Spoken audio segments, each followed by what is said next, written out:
The new beginning. Beth's hands trembled slightly as she turned the key in the front door, her breath catching in her throat. Next to her, Angela stood quietly, her small hand tightly gripping Beth's. The little girl's wide, dark eyes were filled with curiosity, but the shyness of a child in an unfamiliar place still lingered in her expression. As the door creaked open, Beth smiled warmly, trying to hide the rush of emotions that overwhelmed her. "Welcome home, sweetheart," she said softly, her voice barely above a whisper. Angela stepped inside, her gaze moving cautiously around the living room. The soft cream-colored walls and the large, inviting blue couch filled the room with warmth. The sunlight, barely making its way through the window, cast a gentle glow over the room, making it feel cozy and safe. Angela's grip on Beth's hand loosened just a little as she took in her surroundings, the smallest flicker of wonder in her eyes. Tom, Beth's husband, was right behind them, carrying Angela's small purple suitcase with ease.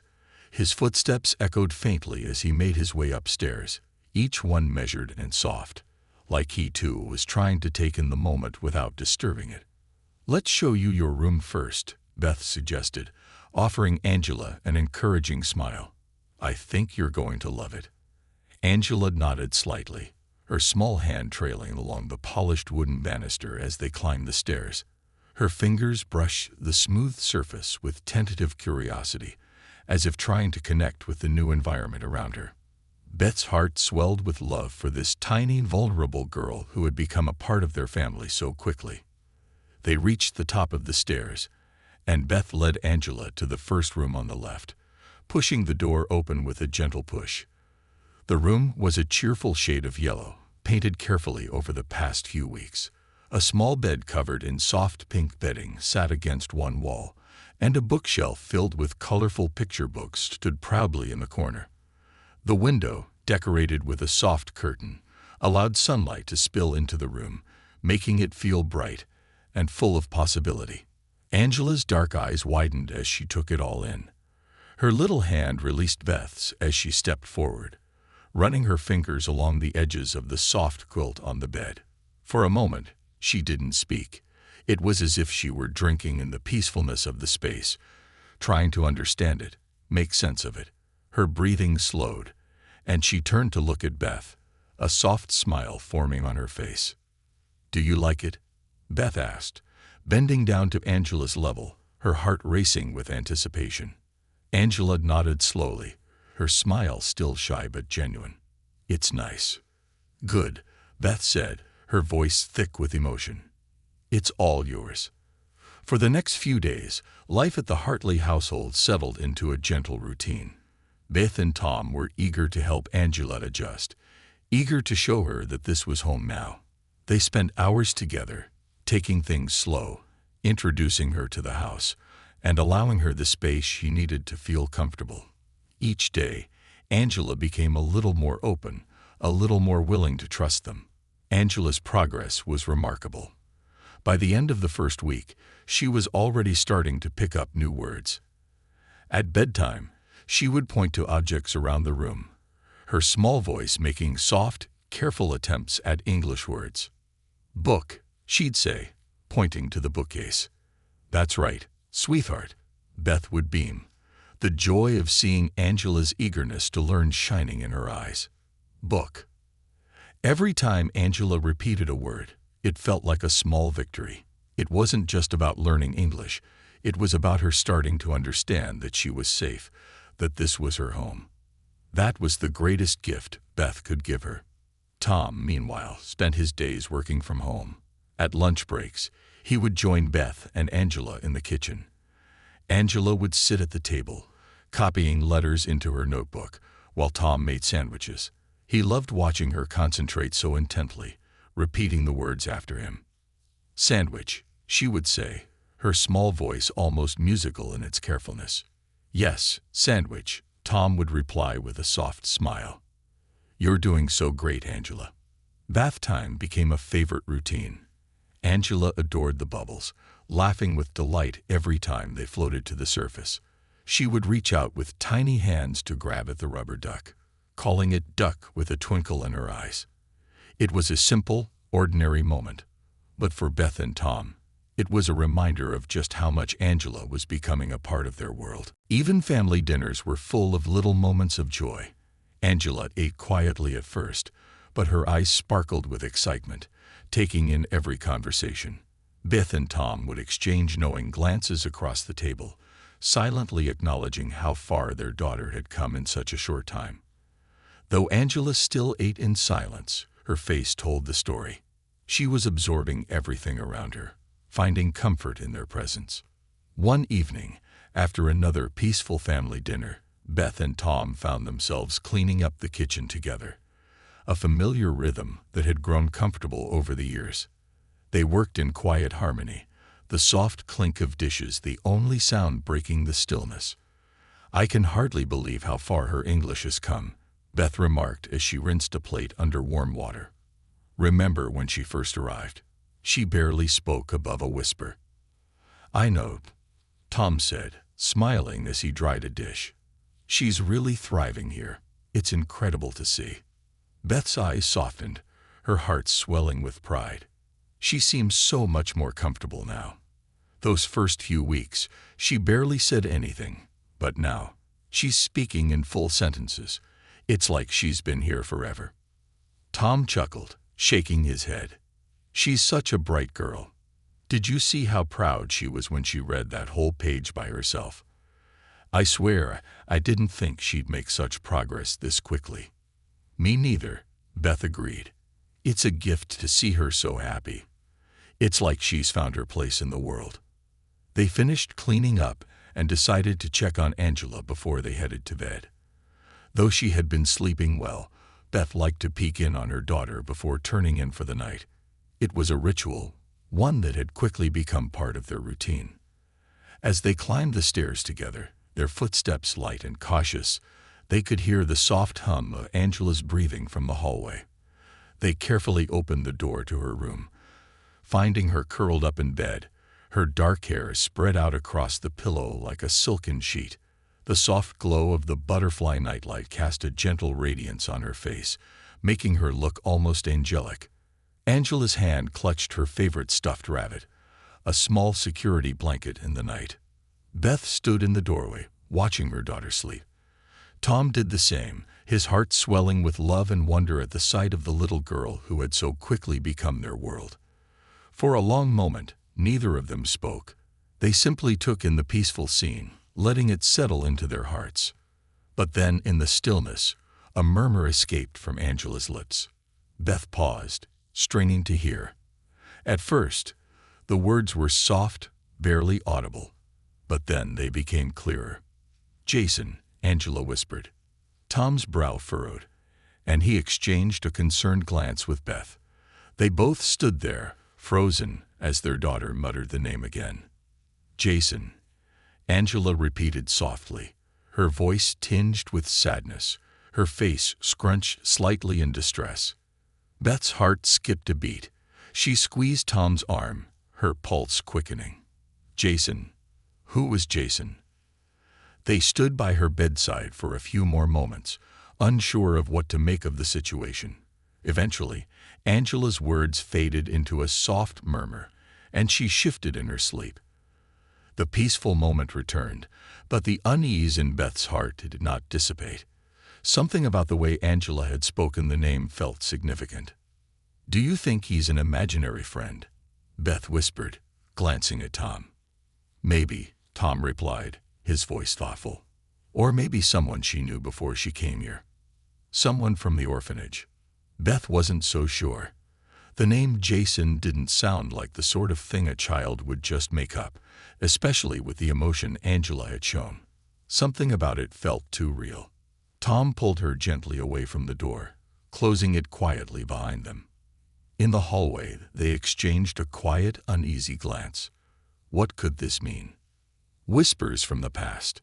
The next morning, Beth's mind felt heavy as she went through the usual morning routine.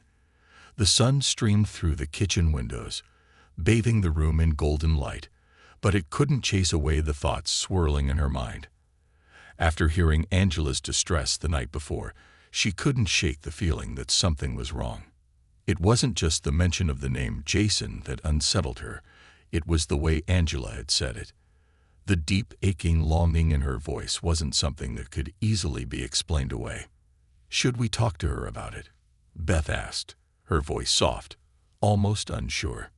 Tom stood by the counter, spreading peanut butter on toast, his expression thoughtful. "I don't think it's the right time," he replied, carefully placing the slices of toast on a plate. "She's still adjusting, and we don't want to make her feel uncomfortable or pressured." Beth nodded, though the uncertainty in her heart remained. "I just feel like we need to understand what's going on. What if it's more than an imaginary friend? What if she's remembering someone, or something, important?" Tom paused for a moment, his face serious.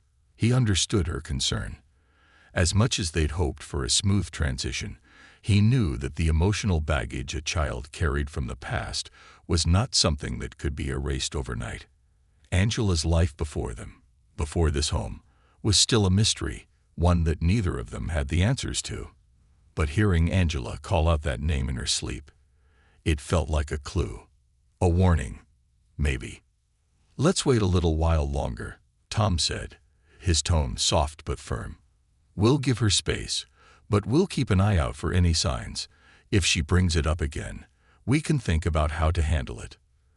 The rest of the morning passed in a blur of routine.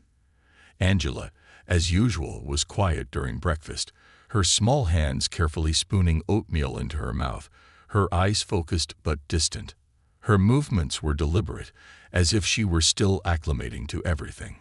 Yet there was something comforting about the way she fit into their home. Despite the uncertainty they both felt, Beth couldn't help but marvel at how well Angela was adjusting. She wasn't just learning English, she was becoming part of their world. Later, as the day wore on, Beth and Tom found themselves engaged in their own activities, both trying to distract themselves from the unsettling thoughts about Angela's past. But they couldn't completely escape the feeling that something wasn't quite right. Every so often, Beth would glance toward Angela, watching her carefully as she played with her toys or drew pictures at the kitchen table. Each time, she noticed how Angela's gaze would drift off into the distance, as if she were remembering something, or someone, far away. That afternoon, as they were all sitting together in the living room, Angela's voice broke through the silence. "Where is Jason?" she asked, looking up at Beth with a furrowed brow. "I want to see Jason." Beth's breath caught in her throat, and she exchanged a quick glance with Tom. This time, Angela wasn't just speaking the name like an idle thought. There was a sense of urgency in her tone, a quiet desperation that made Beth's heart ache. "Honey, who is Jason?" Tom asked gently, setting aside the book he had been reading. He leaned forward, his eyes soft with concern. "You've mentioned him before. Where do you think he is?" Angela paused for a moment, her small fingers nervously tracing the edge of her toy. He's my brother," she said, her voice barely above a whisper, as if she were afraid of saying it out loud. "We used to live together. We were together before." The room seemed to grow still. Beth's heart raced, her mind reeling. A brother. Angela had never mentioned a sibling before. The thought had never crossed their minds.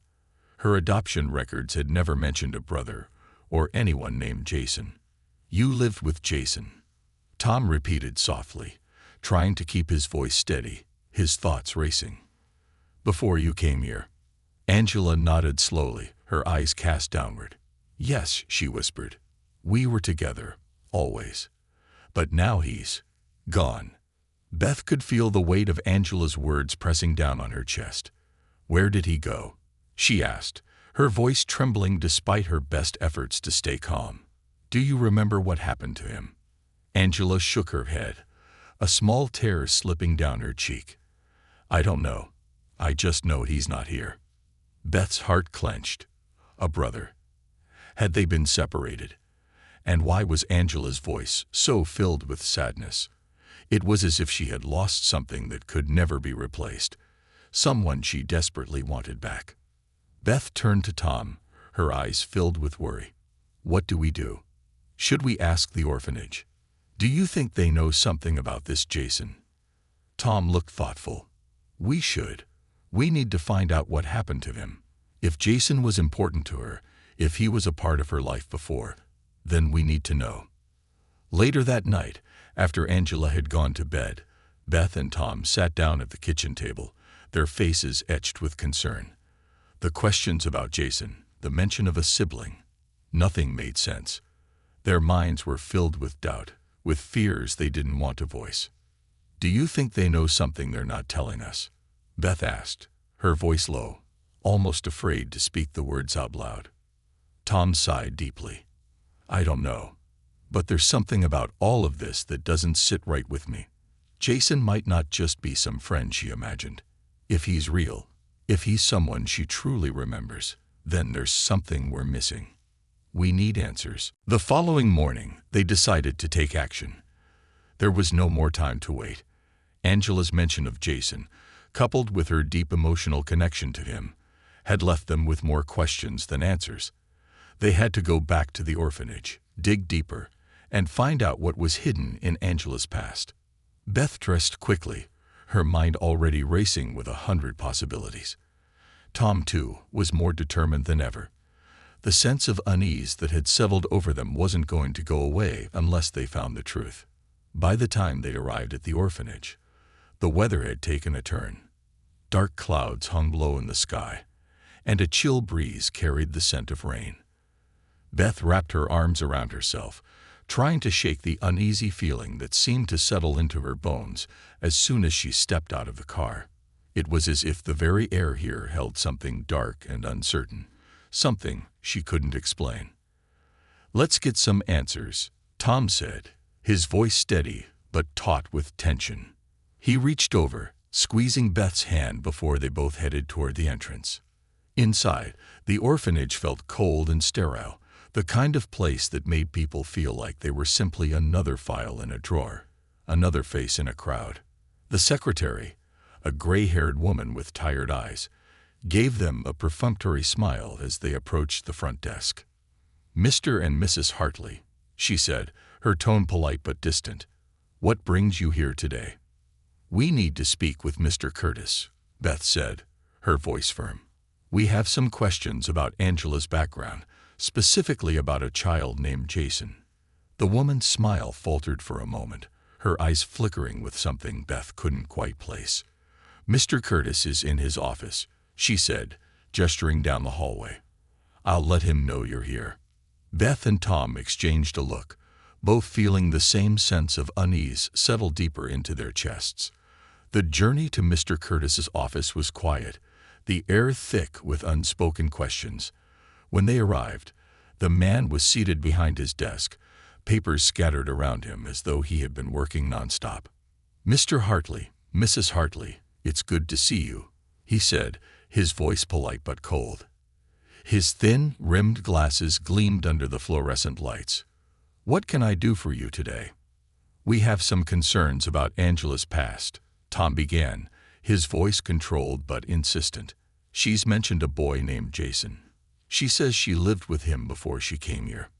We need to know more. Mr. Curtis' expression changed instantly. His shoulders stiffened, and his fingers tightened around the pen he had been holding. For a brief moment, Beth could see something in his eyes, a flicker of something that made her skin crawl. He was hiding something. I'm not familiar with any child named Jason, Mr. Curtis said, his voice carefully neutral. There is no record of a sibling or any child by that name in Angela's file. Beth's heart sank, but she pressed on. Are you sure? She's been mentioning him often, and we think it's important that we understand her past. What happened to him? Mr. Curtis's eyes narrowed, and his lips tightened into a thin line. I'm afraid there's nothing more to discuss. Angela's records are complete. I suggest you focus on her future, rather than dwelling on possible imaginary friends or relationships from her past. The coldness in his tone made Beth's skin prickle with discomfort. Something was off. This wasn't just a case of a child forgetting someone. There was more to this story than Mr. Curtis was willing to admit. Tom cleared his throat, maintaining his composure. Tom cleared his throat, maintaining his composure despite the unease curling in his stomach. He leaned forward slightly, his eyes never leaving Mr. Curtis's face. "We understand that Angela's records are complete, but we're concerned about what she's been telling us. If there is something in her past, something important, something she's remembering, we need to know. For her sake," Tom said, his voice firm but trying not to sound confrontational. Mr. Curtis seemed to hesitate for just a moment, his eyes flicking to the door as if considering an escape. But then, just as quickly, his posture stiffened again, the mask of professionalism returning to his face. "There is nothing more to discuss," Mr. Curtis replied, standing up abruptly and shuffling papers on his desk. The air in the room thickened with tension. "The adoption process was completed properly, and Angela has adjusted well here. That's what's most important." Beth's stomach churned as she took in his words. She could feel the unspoken dismissal in his tone, as though he was trying to shut down the conversation before it could go any further. But something about his reaction didn't sit right with her. There was a coldness in his eyes, something that didn't align with the caring, responsible figure she had expected to meet. "We'd still like to take a look at Angela's file," Beth said, her voice barely above a whisper, but resolute. "Just to be thorough. Perhaps there's something we missed." Mr. Curtis gave a tight smile, his movements jerky. "That won't be necessary. Everything is in order. You can trust that the records are complete. I must insist that you focus on Angela's well-being moving forward, rather than revisiting her past." The finality in his words hung in the air like a weighted silence, thick and suffocating. Beth and Tom exchanged a look. They both felt it. This wasn't just about a missing child's name. There was something more to this story, something Mr. Curtis wasn't telling them. Before they could protest, Mr. Curtis was already walking toward the door, the click of his shoes sharp and impatient against the quiet of the office.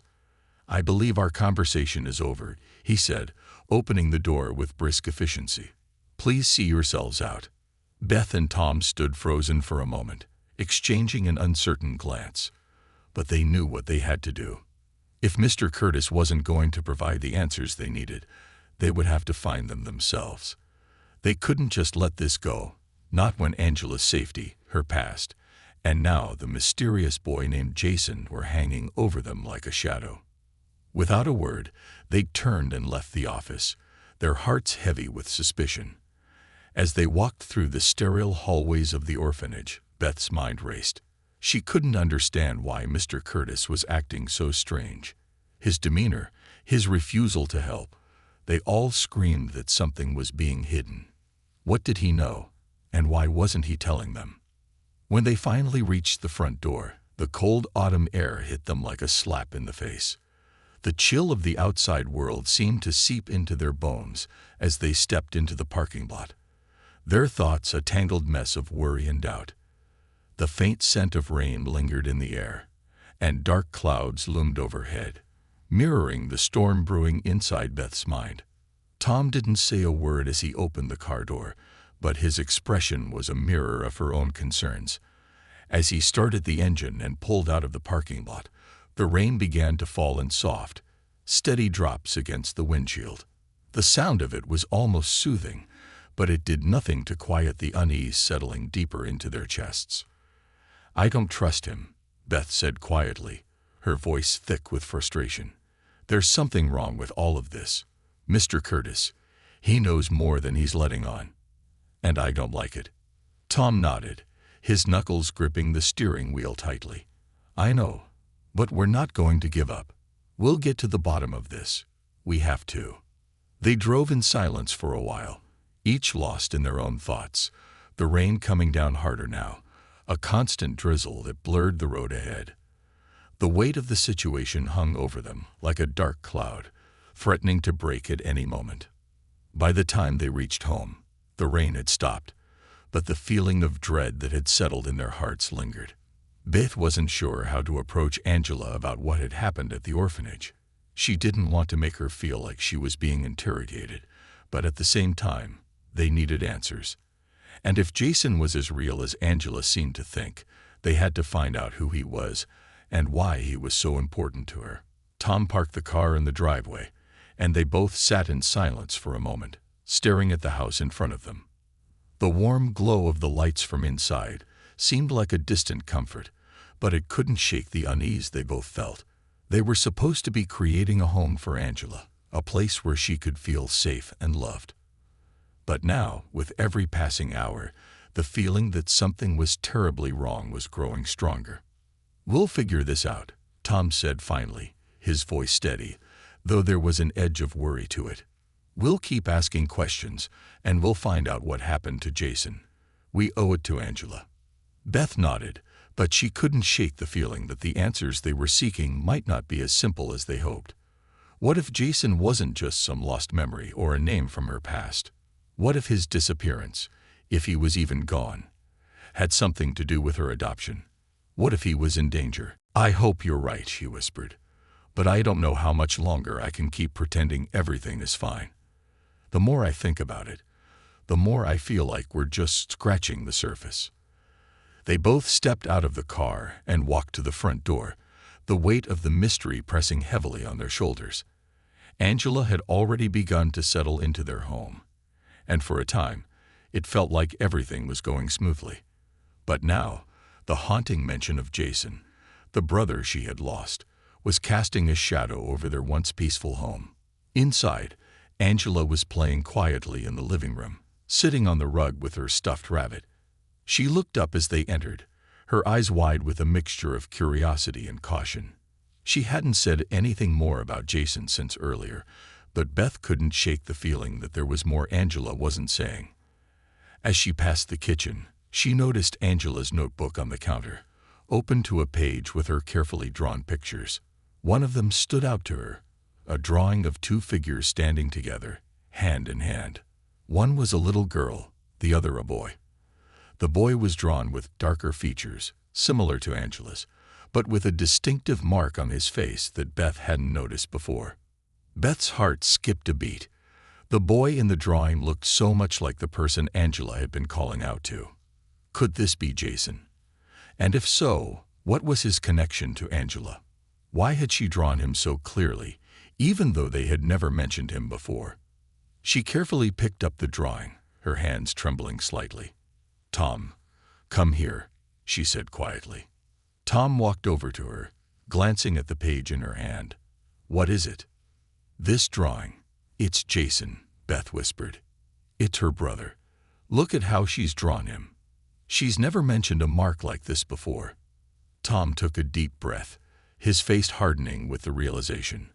The puzzle pieces were beginning to fit together, but the more they'd uncovered, the darker the picture seemed to become. Uncovering the truth. The evening passed in uneasy silence, the air heavy with the weight of unspoken questions. Beth sat at the kitchen table, the drawing of Jason clutched in her hands, her fingers tracing the rough, childlike sketch, as if trying to make sense of the unfamiliar image. The boy in the picture was unmistakably important to Angela, more important than any of them had realized. The fact that she had drawn him so vividly, with such detail, only added to the mystery. The mark on his face, a small scar above his left eyebrow, was something they hadn't seen before. Angela had never mentioned it, yet there it was, clearly visible in the drawing. Beth glanced at Tom, who was sitting across from her, his brow furrowed in concentration. He wasn't speaking, but she could tell he was thinking the same thing she was. Who was this boy? And why had Angela never mentioned him until now? "I don't know what to make of this," Beth said, her voice quiet but laced with concern. "She's never drawn anything like this before. It's almost like she's remembering him. But it doesn't make sense. She's never told us about a scar before. And why is he always on her mind?" Tom leaned forward, his eyes narrowing as he looked at the drawing. This is more than just a passing memory.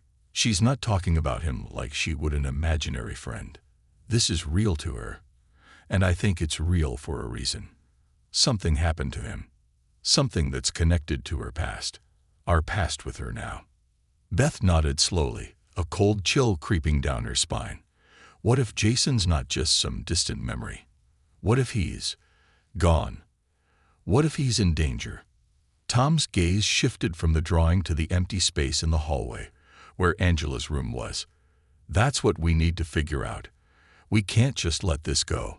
We need to know everything. If Jason is in danger, or if something's happened to him, we need to be prepared. We need to protect her. The resolve in his voice stirred something in Beth. She knew Tom was right. They couldn't keep pretending like everything was normal. Angela's past was far from forgotten, and the longer they waited, the more they risked missing something important. After a long pause, Beth finally spoke again. We need to go back to the orphanage tomorrow. We have to push harder. Mr. Curtis was hiding something. I can feel it. Tom let out a deep sigh. I agree. But we have to be careful. Whatever it is, it's clear they don't want us digging into Angela's past. If we push too hard, they might shut us out completely. Beth's mind was already racing with 100 ideas. We could call in some help. Maybe someone who can do some research on the side. Maybe there's something in her records that wasn't disclosed to us. Or something. Someone who knows the truth. Tom rubbed his temples, deep in thought. We'll have to tread carefully. But I think you're right. If there's a way to get information without causing suspicion, we have to try. The night passed in a blur, and the next morning, as the sun began to rise, the sense of urgency only deepened. They couldn't waste any more time. Angela's quiet pleas for Jason weren't something they could ignore, no matter how small or innocent they seemed at first. There was more to the story, and the missing pieces were slowly but surely coming together. As they made their way to the orphanage later that morning, Beth couldn't help but feel that something was different. The air was thick with anticipation, and even the drive through the quiet town felt strange. There was an unease in her chest, like she was heading straight into a storm, one she wasn't sure she was ready to face. When they arrived at the orphanage, the same gray-haired woman greeted them at the front desk. There was a polite smile on her face, but it didn't reach her eyes. Beth could tell immediately that something wasn't right.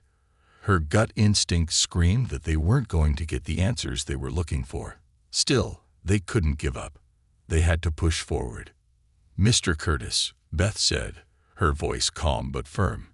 We need to speak with him again. It's important. We have more questions. The woman's smile faltered for a second, and her eyes darted toward the hallway where Mr. Curtis's office was located. I'll let him know you're here, she said, her tone uncertain. Beth's heart sank. Something was off. Mr. Curtis hadn't wanted to help them yesterday, and the woman's response only deepened her suspicion. They were clearly being watched. A few moments later, Mr. Curtis appeared in the doorway to the hallway. His expression was stern, almost defensive, and Beth noticed how quickly his eyes flicked to the side, avoiding direct eye contact. Mr. and Mrs. Hartley, he greeted them, but there was no warmth in his voice. I'm afraid I don't have any more information for you. The records are as they are. I don't understand why this is still an issue. Beth tried to keep her voice steady. We're not leaving until we have answers. Angela has been asking about a boy named Jason. She says they used to live together before she came here. We need to know who Jason is. What happened to him? The look on Mr. Curtis's face changed then. A brief flicker of something almost like panic, before he quickly masked it with a forced neutrality. He crossed his arms, and his jaw tightened. I told you before, he said, his tone clipped. There is no child named Jason in Angela's records. There is no boy, no sibling. Whatever Angela has been saying is her imagination. I assure you, nothing happened to any boy. This is a simple case of a child who's adjusting to a new life, and that's all there is to it. Beth's chest tightened as she listened to his words. His response was too rehearsed, too dismissive. She could feel the underlying tension in the air, the subtle shift that hinted at something darker. There was a lie in his words, a lie that he was doing everything in his power to cover up. We need to see Angela's complete records, Tom said, his voice firm, his patience running thin. You can't just shut us out like this. There's something you're not telling us, and we won't leave until we get the truth." Mr. Curtis's eyes narrowed at Tom's insistence. "I've already told you that the records are complete," he repeated, his voice growing colder. "I suggest you stop making baseless accusations. This is getting out of hand." Beth's frustration bubbled over. She had had enough of the stonewalling. They weren't going to get the answers they needed if they kept playing nice. "You're hiding something," she said, her voice shaking with a mix of anger and fear. "You know who Jason is. You know what happened to him. And you're keeping us in the dark. I don't care what it takes. I'm not leaving here without the truth." Mr. Curtis froze. His face paled slightly, and for the briefest of moments, Beth saw the mask slip. It was only for a split second, but in that moment she saw fear, genuine fear, in his eyes. Then, just as quickly, he regained his composure, but it was too late. The truth had slipped through, and now there was no turning back. Without saying another word, Mr. Curtis turned abruptly and strode down the hallway. His footsteps echoed loudly in the silence, and Beth and Tom exchanged a look of disbelief. They were on the right track. They had broken through the wall of lies, and now they were going to get the answers they had been searching for. Tom motioned for Beth to follow him, and they hurried down the hall toward Mr. Curtis's office. They couldn't let him leave them empty-handed, not now. But the closer they got to the office, the more Beth's heart pounded in her chest. There was something about the way he had reacted, something deeper than just the lies about Angela's past. As they reached the door to Mr. Curtis's office, they stopped short. The door was slightly ajar, and through the crack, they could see Mr. Curtis hurriedly speaking to someone inside. The urgency in his voice was unmistakable. "I don't care what it takes. They're getting too close. We can't let them find out what really happened," he said, his voice low but filled with an edge of panic. "Get rid of them. Do whatever it takes." Beth's blood ran cold. Whatever was happening here, whatever Mr. Curtis and his mysterious ally were trying to hide, it was more dangerous than they had imagined. And now, they were in it too deep to back out. The web of lies. Beth's heart hammered in her chest as she and Tom stood frozen in the hallway, listening to the heated conversation coming from Mr. Curtis's office. The words "get rid of them" hung in the air like a sinister threat, and a cold dread seeped into her bones. Whatever was going on behind those closed doors, it was bigger and darker than they had anticipated. They had uncovered a lie, but now they were dangerously close to something far more complicated, something that involved more than just Angela's past. Tom's hand was gripping Beth's arm, urging her to stay calm, but the urgency in his eyes mirrored the fear rising in her own chest. "We need to get out of here now," he whispered, his voice tight with tension. Without saying a word, Beth nodded. They had no choice but to leave the orphanage immediately. The conversation they had overheard confirmed their worst fears. Someone didn't want them to find out the truth, and they would go to any lengths to keep it hidden. Mr. Curtis's desperation was clear. And now, they were no longer just concerned parents looking for answers. They were targets. They turned on their heels and quickly walked back toward the exit, the sound of their hurried footsteps echoing in the empty hallway. Beth's mind raced. Who were they speaking to? And what did they mean by getting rid of them? The answers they had been looking for were right in front of them, but the more they uncovered, the more dangerous this situation seemed to become. As they reached the front doors, Beth couldn't shake the image of Mr. Curtis's face, pale and panicked, his desperation clear in the few words she had overheard. It was like something had snapped in him, as if they were threatening to expose something that had been carefully concealed for years. Once they were outside, the cool autumn air hit them, and they took a moment to breathe, trying to calm their racing hearts. Tom's grip on her hand was reassuring, but it did little to steady the turmoil in her mind. This was no longer just about finding out about Angela's past. It was about uncovering a secret that someone was willing to protect at any cost. "I don't understand," Beth muttered, shaking her head in disbelief. "Why go to such lengths to hide this? What is so important about Jason? Tom squeezed her hand, his jaw set in determination. I don't know, but whatever it is, we can't stop now. We need to find out what's really going on. There's a reason they don't want us digging into Angela's past, and it's not just because of some made-up story. There's something here, something much bigger than we thought. They got into the car and sat in silence for a few moments, the weight of what they had just overheard hanging heavily in the air. They had been so close to the truth, yet now it seemed even further out of reach. Beth's mind kept racing back to that brief conversation. What did Mr. Curtis mean by getting rid of them? And who was the other person involved? Had they been monitoring them all along, waiting for the right moment to shut them down? We need to find out who else is involved, Beth said, breaking the silence. We need more than just Mr. Curtis's word. There's something bigger at play here. Someone's protecting Angela's past, and they're doing it with more than just secrecy. They're using threats. Tom nodded, his face grim. I agree, but we can't do this alone. We need help. Beth's thoughts immediately turned to their closest allies. There had to be someone who could help them uncover the truth without alerting the people who were hiding it. She thought of the few contacts she had from her time working at a law firm, people who could help them look into Angela's records without raising suspicion. She also considered reaching out to a private investigator she had met years ago, someone who specialized in finding people and piecing together hidden pasts. But they needed to be careful. Whoever was behind the secrecy surrounding Angela's past wasn't going to let them uncover the truth without a fight. We need to move fast, she said, her voice steady but filled with urgency. The longer we wait, the more dangerous this gets. We need someone who can access Angela's past, who can dig through the orphanage's records without causing too much of a stir. I have a contact who might be able to help, Tom said, his voice firm. He's someone I trust. I'll reach out to him.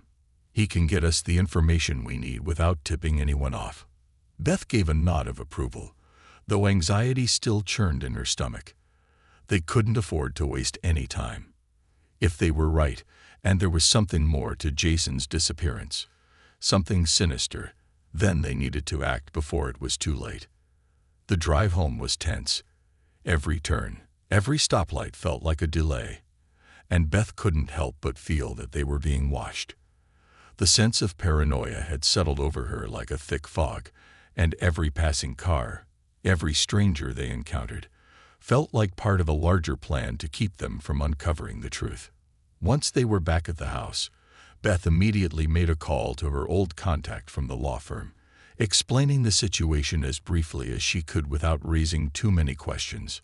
She knew she had to be careful with her words. Too much detail, and it would raise suspicion. She asked for help accessing Angela's records, including any hidden information that might not have been disclosed during the adoption process. The phone call was quick, but when it ended, Beth felt a small sense of relief. Her contact had agreed to look into it, but even as she hung up the phone, she couldn't shake the feeling that something bigger was at play. This wasn't just a simple case of a child's lost memories. There were forces at work that didn't want Angela's past to be uncovered. Tom paced around the living room, his mind clearly working through the same concerns. We need to be ready for whatever comes next.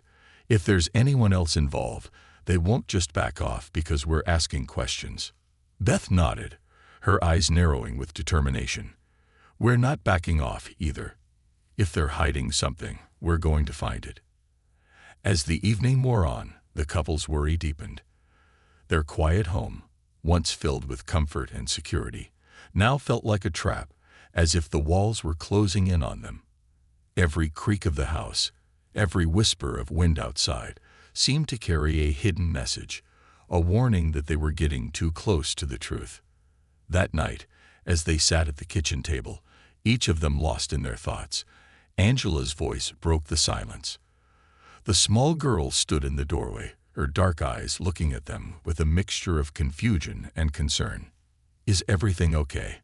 she asked softly, her voice small and uncertain. Beth and Tom exchanged a glance, and for a moment, neither of them knew how to respond. What could they say? How could they explain the fear that was growing inside of them without scaring her?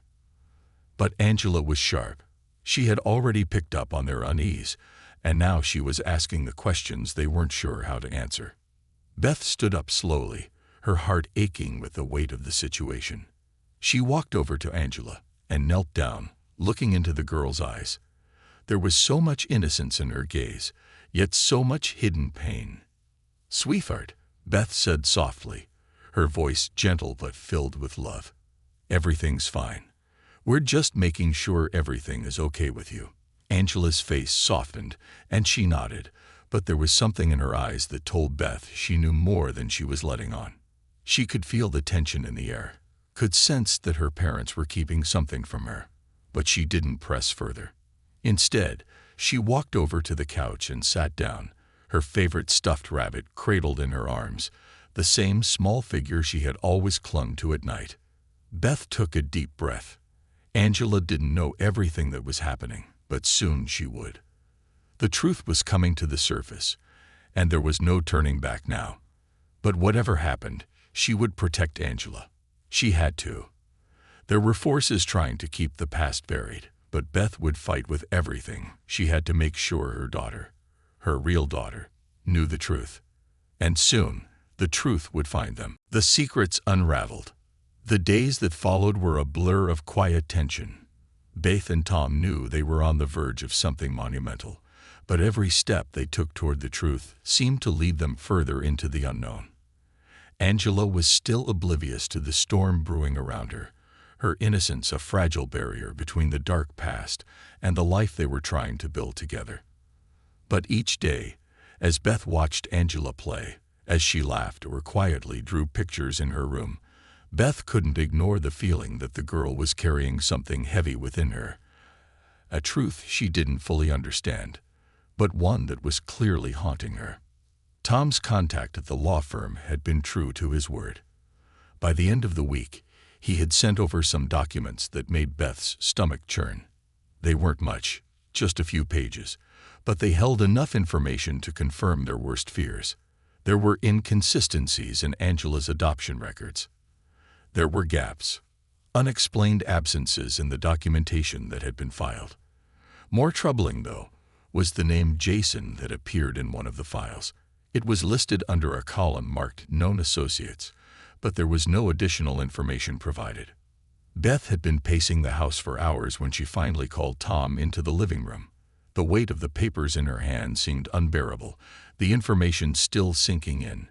She could feel the floor beneath her shift, as if the ground was suddenly less stable, the walls of the life they had so carefully built beginning to crack. "Tom, you need to see this," she said, her voice strained but urgent. "I don't know what it means, but I think we're getting closer. This document, it has Jason's name on it, right here, under Known Associates. But there's nothing else, just that name and the date. It doesn't make sense." Tom leaned over her shoulder, reading the paper, his eyes scanning the text with quick, precise movements. His face hardened, and he straightened up slowly, rubbing his face in disbelief. "That doesn't add up," he said, his voice low. "Known Associates. That implies Jason wasn't just a friend. He was tied to her life in some way that's serious. But why would they leave that detail out of her file?" Beth shook her head, frustration rising in her chest. "There's more. The gaps in her records, they don't match up with the timeline we were given.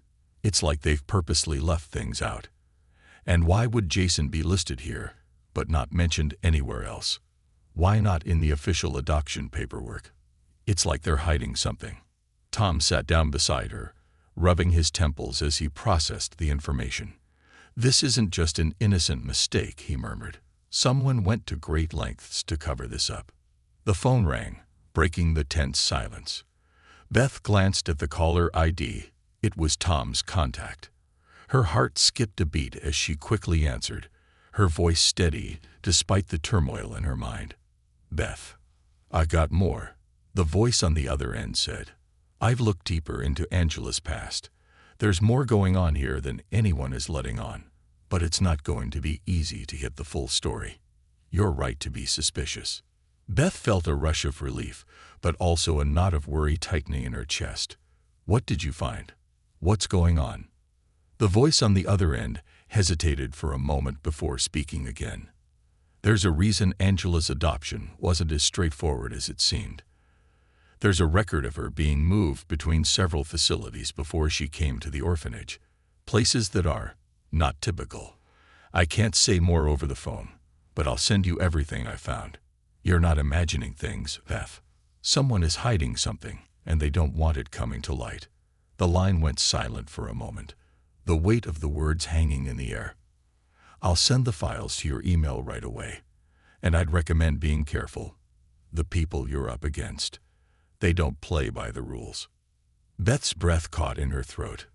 I understand. Thank you. Please, stay safe. The call ended abruptly, and she set the phone down, her hands shaking. Tom had been watching her closely, and now his eyes were filled with concern. What is it? He asked quietly. There's more, Beth said, her voice trembling slightly. There are places, facilities where Angela was moved around before she even came to the orphanage. And there's something else. Something worse. We need to be prepared. Whatever we're dealing with here, it's bigger than we thought. The next hour was a blur of waiting. The anticipation was suffocating as Beth opened her laptop, watching as the email from Tom's contact arrived in her inbox. When she opened it, the documents poured out, page after page of new information. Her hand shook as she scrolled through each file, reading the details that painted a darker picture than she could have imagined. Angela's time in the foster care system wasn't as simple as they had been led to believe. There were several facilities listed, some with names that didn't exist in the public records. Others were marked with labels that suggested they were secretive or government-controlled. Beth couldn't understand why no one had mentioned any of this before, why these details had been buried so deep. Angela's history wasn't just a matter of an abandoned child. There was something more, something connected to her past that was being carefully erased. Then she saw it. Toward the bottom of the file was a name she hadn't seen before, Dr. Merritt Dawson. The name was linked to several entries in the foster care records, as if he were overseeing Angela's placement in various facilities. There was no picture, no real information about him, only a few lines detailing his involvement. But something about it stood out. Dr. Dawson wasn't listed as part of any medical staff. He was marked simply as affiliated. Beth's pulse quickened as she read on. There were a few more mentions of Jason, this time in more specific contexts. Places where Jason was listed as under protection and involved in a special program. She had never seen these words before, but the language was chilling. And there it was, in the final paragraph of one of the reports. Possible connection to government experiment. Beth's blood ran cold. A government experiment. Tom, you need to see this, she said, her voice a whisper, a sense of dread creeping into her chest. Tom leaned over her shoulder, reading the details, his face growing more serious with each passing second. This isn't just some adoption gone wrong, he said, his voice barely audible. This is something much darker. The government. What does this have to do with Angela? Beth's mind raced. Could it be possible? Was Angela part of some kind of program? A secret experiment? The idea made her stomach turn, but the evidence was undeniable. They had uncovered something huge. Something that could change everything they thought they knew about Angela and her past. The silence between them was thick, but it was broken when they heard a soft sound coming from the hallway. Angela was standing in the doorway again, her eyes wide, filled with something Beth couldn't place. Mom, she said quietly. Dad? What's happening? Why are you looking at all those papers? Beth stood up slowly, her heart heavy with the weight of the truth they were about to face. Angela's voice was so innocent, so full of wonder, and yet Beth could see the flicker of fear in her eyes, the same fear that had been in her own heart since the moment she'd first heard Angela say the name Jason. Sweetheart, Beth began softly, walking toward Angela. We're just trying to understand something about your past. We want to make sure you are safe. We're just trying to help." Angela looked down at her feet, clutching her stuffed rabbit to her chest. "I don't want to talk about it," she said, her voice small. "I just want Jason to come home."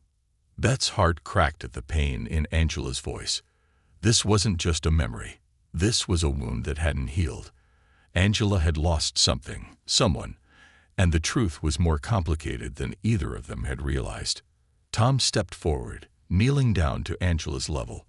"We're going to find Jason," he promised, his voice gentle but determined. "We're going to get you the answers you need. You're safe here, Angela. No matter what, we'll protect you." But as Beth looked at Angela, she couldn't shake the feeling that whatever they uncovered next, it was only the beginning. They were about to face a world much darker and more dangerous than they could have imagined, one that would stop at nothing to keep its secrets hidden. A dark past uncovered. The following days were a blur of frantic activity, each new revelation pushing Beth and Tom deeper into a web of secrets and lies they hadn't anticipated. The details from the documents had unlocked a series of questions that led to more disturbing truths about Angela's past. The more they uncovered, the more the chilling reality of her history began to take shape. Angela wasn't just a child with a mysterious past. She was a part of something much larger, something that involved government programs, shadowy figures, and an experiment that had been kept under wraps for years. Beth and Tom barely had time to breathe before they were pulled further into this dark world. The name Dr. Merritt Dawson had haunted their minds since they first discovered it. Who was he? What did he have to do with Angela? And why was he involved in such a covert program? They had reached out to every contact they could think of, trying to find any trace of Dr. Dawson. But every lead they followed seemed to hit a dead end, as if someone was deliberately erasing any record of him. That was until Beth received a cryptic message late one evening, a single line of text sent from an anonymous email address. "Dr. Dawson is part of Project Genesis. Look in the old archives." Beth's pulse quickened as she read the message, and a cold shiver ran down her spine. She immediately forwarded the email to Tom, but before he could respond, she felt a presence behind her. Angela stood in the doorway once again, clutching her stuffed rabbit to her chest. There was something in her eyes, a mixture of fear and curiosity, as if she knew more than she was letting on. "Mom, what's happening?" Angela asked, her voice barely above a whisper. "Why are you looking at all those papers again? What's Project Genesis?" Beth's heart sank. She hadn't expected Angela to bring it up, but here they were. The truth was slipping out, bit by bit, and there was no stopping it now. "Sweetheart," Beth said softly, trying to keep her voice calm. "We're just trying to understand some things from your past. It's not easy, and it's hard to explain right now. But I promise we're doing everything we can to keep you safe." Angela's small face scrunched up in confusion. "I don't want to talk about it," she murmured, her voice quivering. "I just want to see Jason again. I want him to come home." Tom came up behind Beth, placing a reassuring hand on her shoulder. "We're going to find him, sweetheart," he said gently. "We're going to find out where he is, and we'll bring him home to you." Beth glanced at Tom, feeling the weight of their words. But she knew deep down that the promise to bring Jason home was not one they could make lightly. The deeper they dug, the more dangerous this situation became. Whoever was behind Project Genesis, whoever was protecting Angela's past, was willing to go to extreme lengths to keep their secrets buried. That night, Beth and Tom sat down together at the kitchen table, the faint glow of the lamp casting long shadows across the room. The documents from the law firm, the message from the anonymous source, it was all leading them in one direction. They needed to get into the old archives, whatever that meant. But the question remained, how? Tom scrolled through his phone, muttering to himself. "I have an old friend who works at a government research facility. Maybe he can point us in the right direction. I'll call him tomorrow." Beth nodded, her mind racing.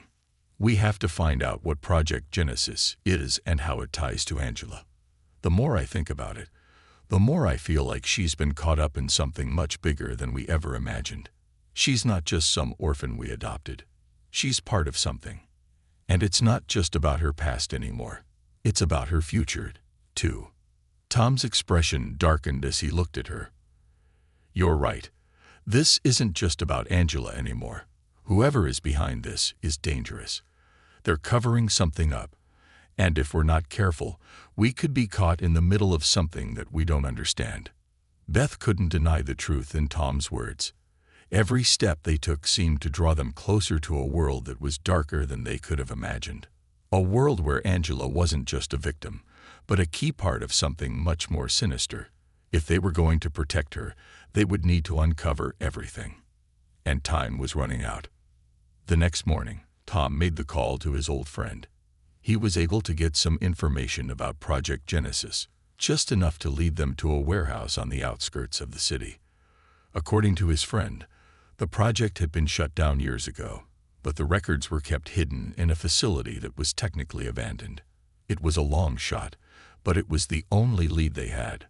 Beth and Tom left the house early the next morning, both of them tense with anticipation and fear.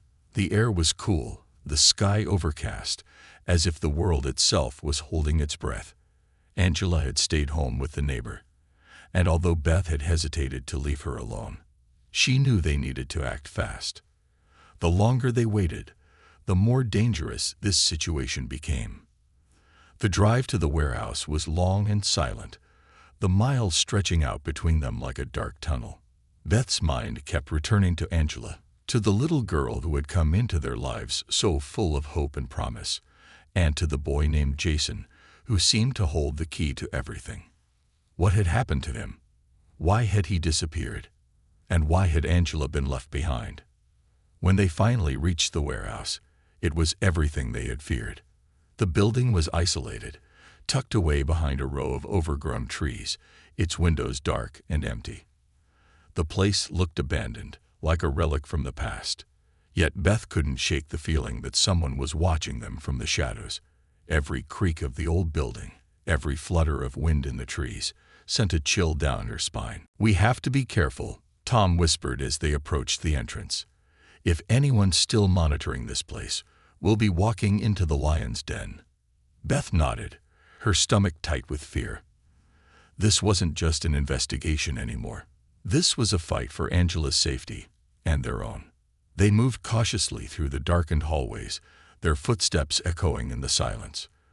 The place was musty, its air thick with dust and decay, but there was an unmistakable sense that it hadn't been completely abandoned. The floors creaked beneath their feet, and every corner seemed to hold secrets. Finally, they found the room they were looking for. An old archive room, its door rusted and ajar. Inside, rows upon rows of old filing cabinets lined the walls. The air inside was colder, and the silence felt oppressive. It was as if the room itself was hiding something it didn't want anyone to find. Beth pulled open the first drawer and began flipping through the files. There were pages upon pages of documents, some old, some more recent. She searched desperately for anything that might be linked to Project Genesis, but the more she searched, the more she realized just how much had been hidden. And then, in a file marked confidential, she found it. A report detailing the experiments conducted under Project Genesis. Experiments involving children with unique abilities, children who had been identified as special. The file mentioned something about genetic manipulation and enhancement. It was a program designed to create a new generation of children with extraordinary capabilities. Abilities that could be used for military purposes, or perhaps something even more nefarious. And then, in the final section of the report, there it was, Angela's name. Her heart stopped. Angela had been part of Project Genesis all along. She wasn't just an orphan, a lost child in need of a home. She had been a subject of experimentation, and now someone wanted to make sure she stayed in the shadows. Beth's hands trembled as she read the final line of the report. Subject 23, classified as a success. Further relocation pending. A cold wave of horror washed over her as she closed the file. There was no turning back now. The truth had found them, and the consequences of it were far greater than anything they had prepared for. Someone wanted Angela, and they would stop at nothing to get her back.